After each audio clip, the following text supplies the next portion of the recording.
Hello mga beshi, ngayong araw na nga po yung communion namin. Kaya naman 7 AM pa lang pumunta na nga po kami ni mama sa may simbahan. Dapat po kasi 7:30 nakapila na nga po kami mga beshi. Inaya nga po ko ni mama na bumili sa Dunkin Donut. Shoutout nga po dito sa followers ko na anak ng kaklase ni mama. Binili nga namin si ate na dahil mami ang hatid nga po dito ni papa sa simbahan. Maaga pa nga kaya kumain nga po muna ako mga beshi. Kumain na nga po ako ng almusal niyan, gusto ko nga lang po ng donut. Maya-maya nga pinapila na nga din po kami. Yung dala ko nga pong prutas kanina i-offer nga po ni mama. Binigyan na nga po kami ng kandila habang nakapila. Para papasok na nga lang po kami sa loob mamaya mga beshi. Nandito na nga po si Padre kaya nagsimula na nga po yung misa.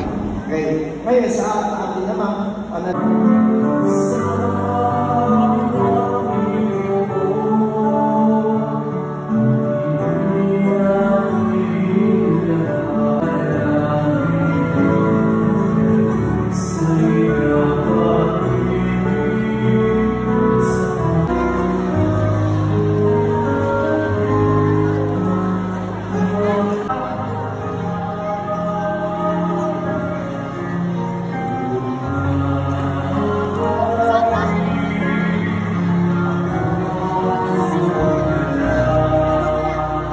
Pagkatapos nga po ng misa, kumain na nga po kami ng ostya. First time ko nga lang talaga matikman yan mga beshi. Sinabi nga din po sa akin mama na everything nga daw po natin kami na mas pwede na nga din po kumain na ostya. Di nga po nagtagal, natapos na nga din po yung first Holy Communion ko mga beshi.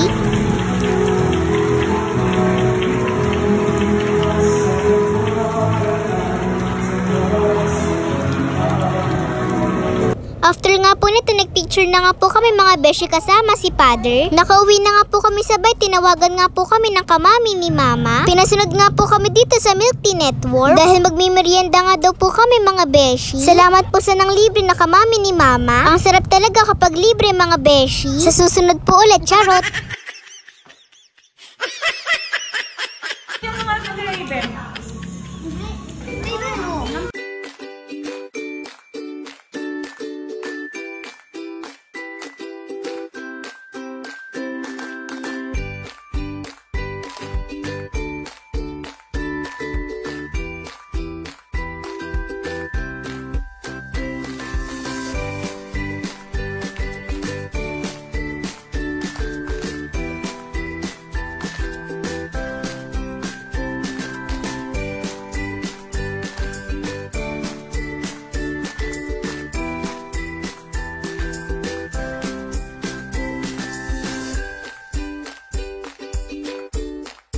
Yun lang, salamat sa panonood. Bye-bye mga beshi!